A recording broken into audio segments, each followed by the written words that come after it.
खबर शामिल करते हैं गुजरांवाला से, जहां पर DHQ अस्पताल में डॉक्टर्स की मुबैना गफलत से 2 बच्चियां जाँ बहक हो गई। बताया जा रहा है कि जाँ बहक बच्चियों में जिनार रोड की 1 साला ऐमन और तरगड़ी की 3 साला फातिमा शामिल हैं। लवाहकीन ने एहतजाजन लाशें सिविल अस्पताल के गेट के सामने रख कर शदीद एहतजाज किया।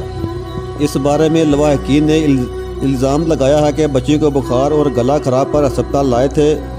डॉक्टर के गलत इंजेक्शन लगाने से दोनों बच्चियां जाम बहक हो गईं।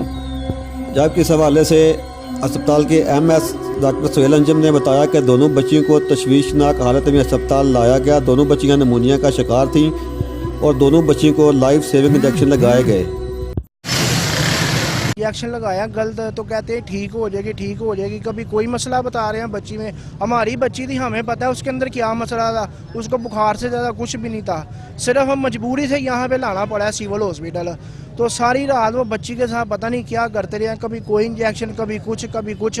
तो सुबह 8 बजे के टाइम पे उन्होंने एक इंजेक्शन लगाया है, उसके साथ एक बच्ची और एडमिट थी, उन्होंने दोनों को इंजेक्शन लगाया है। तो दोनों बच्चियाँ ठीक 2-2 मिनट बाद उनकी डेथ हो गई है। एक बच्ची तो वो ले गए हैं जिनकी तो किसी पिंड से आए हुए थे। तो हम इधर नहीं हैं, हमें इंसाफ चाहिए। मज़ीद खबरों और अपडेट्स के लिए लिंक विजिट कीजिए www.facebook.com/shahnewshd। देखते रहिए शान न्यूज़ HD।